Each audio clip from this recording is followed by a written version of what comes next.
pagi, Bu. Apa kabarnya ini? Alhamdulillah baik. Alhamdulillah. Tadi kesini naik apa? Diantar sama Bapak. Diantar bapak ya. Tadi kan hujan berarti banjir ya? Iya, Bu, banjir sedikit di daerah situ. Oh ya. Alhamdulillah bisa sampai sini ya, Mbak. Oke, sebelumnya saya ingin mengkonfirmasi kepada Mbak, apakah benar ini dengan Mbak Ratna yang kemarin pagi menghubungi saya melalui WA untuk melakukan proses konseling begitu? Iya, Bu, saya yang mengirim WA kepada Ibu. Apakah boleh, Bu? Ya, tentu saja boleh. Oke, baik. Karena di sini Mbak Ratna ingin melakukan konseling. Nah, biar Mbak Ratna lebih paham, Ibu akan menjelaskan sedikit mengenai konseling itu gambarannya seperti apa ya. Jadi, konseling itu proses pemberian bantuan yang diberikan oleh konselor kepada konseli. Dalam tahap ini saya sebagai konselor dan Mbak Ratna sebagai konseli. Nah, nantinya tujuannya itu membantu konseli untuk dapat menyelesaikan masalahnya atau menemukan jalan keluar atau dapat mengentaskan masalah yang sedang Mbak Ratna hadapi begitu. Baik, Bu. Apakah Mbak Ratna sudah paham mengenai kegiatan konseling ini? Iya, Bu, sudah. Oke, jadi di sini saya akan memberikan penjelasan kembali sedikit mengenai kegiatan konseling yang akan kita lakukan pada siang hari ini. Nah, nanti saya harap Mbak Ratna bisa menyampaikan permasalahan, bisa mengungkapkan permasalahannya secara sukarela dan tidak terpaksa ataupun tidak ada yang ditutup-tutupi begitu. Iya, Bu. Oke, kalau Mbak Ratna sudah paham mengenai semua prosedur kegiatan konseling, Ibu akan mempersilahkan Mbak Ratna untuk mulai menyampaikan permasalahannya secara detail, secara sukarela. Bisa dimulai untuk menyampaikan permasalahannya. Baik, jadi gini, Bu.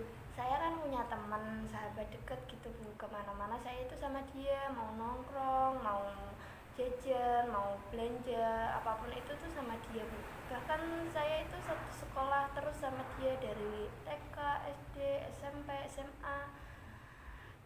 Dia itu udah akrab banget sama keluarga saya, orang tua saya, Bu. Bahkan sampai kayak dianggap anak sendiri gitu, Bu, sama orang tua saya. Dia itu baik banget sama saya, sama orang tua saya, keluarga saya. Sepertinya Mbak Ratna sudah dekat sekali dengan teman Mbak Ratna, sehingga orang tua Mbak Ratna menganggap teman Mbak Ratna itu seperti anaknya sendiri. Iya, Bu. Lalu apa yang terjadi sekarang ini sehingga mengakibatkan Mbak Ratna itu datang ke sini? Iya, Bu, karena sekarang kita itu udah jauh banget, Bu. Jauh kenapa Mbak kalau boleh tahu? Ya, iya, Bu, sekarang kita ini jauh karena dia sekarang kuliah dan saya lulus SMA langsung bekerja. Jadi kita LDRan, dia pulang kadang seminggu sekali, kadang sebulan sekali. Kadang saya juga sebel, Bu, karena dia punya teman-teman baru jadi lebih asik sama temennya ketimbang sama saya.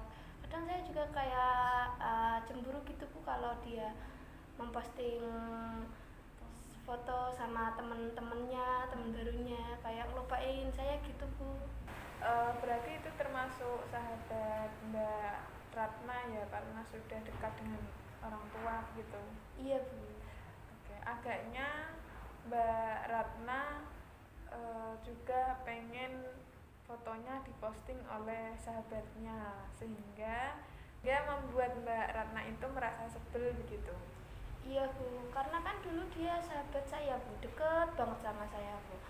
Tapi sekarang setelah dia kuliah, kenal teman baru, tapi malah dia sekarang melupakan saya, Bu. Terus apa yang mendasari Mbak Ratna sebel dengan sahabatnya? yang mengakibatkan Mbak Ratna itu menganggap bahwa sahabat Mbak Ratna itu melupakan Mbak Ratna begitu? Selain sebel karena dia melupakan saya, dia juga suka ngomongin saya di belakang, Bu.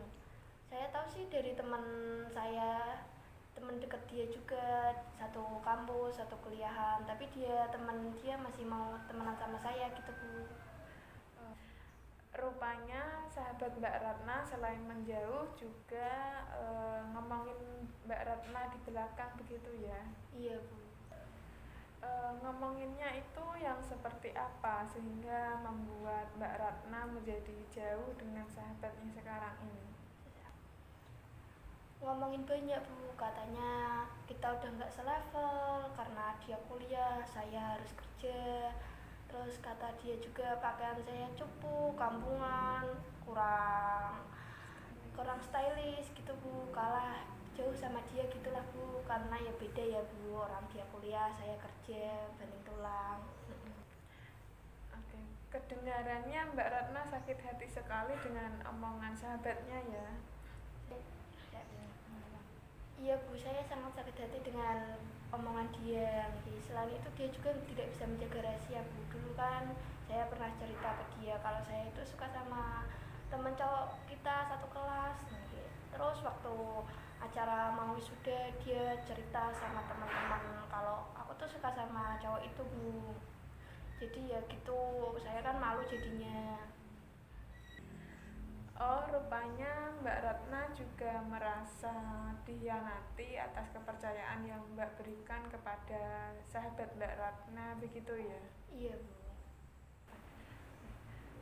Kalau boleh tahu kejadian teman atau sahabat Mbak Ratna menjauhi Mbak Ratna yang sekarang sudah tidak dekat lagi itu sejak kapan, Bu? Sejak dia menjauhi saya itu sejak lulus SMA, Bu, sejak habis wisuda.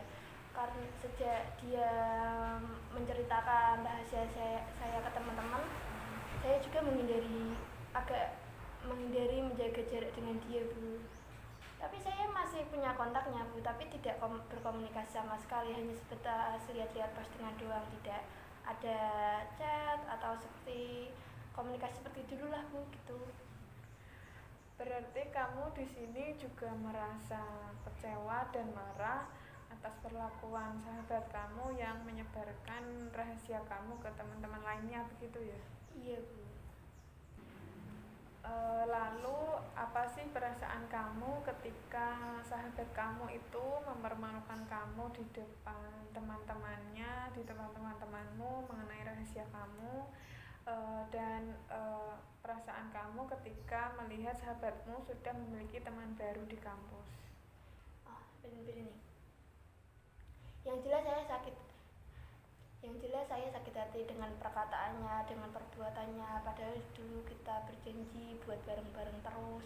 Tapi setelah lulus SMA, saya bekerja, dia kuliah. Dia melupakan saya, dia mengingkari janjinya. Dia janji untuk menjadi sahabat saya terus, tapi dia melupakan itu semua.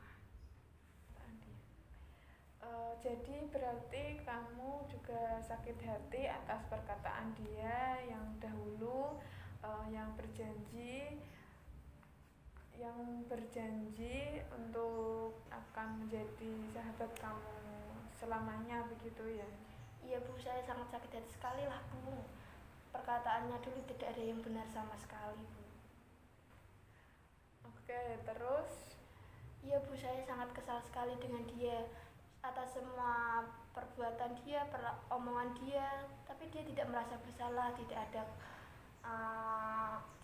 keinginan untuk meminta maaf dengan saya, Bu. Padahal kita satu kontak, masih lihat postingan-postingan WA juga, tapi dia nggak ada niatan buat chat saya untuk meminta maaf gitu, Bu. Jadi pada saat marah Mbak Ratna itu memuncak dan dia tidak berusaha untuk meminta maaf sama sekali, padahal Mbak Ratna dengan temannya masih saling menyimpan kontak WA, masih saling melihat story satu sama lain begitu, tapi dia tidak berusaha melakukan atau dia tidak berusaha untuk meminta maaf kepada Mbak Ratna gitu. Dia tidak memiliki inisiatif untuk meminta maaf begitu ya. Iya Bu. Yang sabar ya Mbak. Iya Bu, pasti.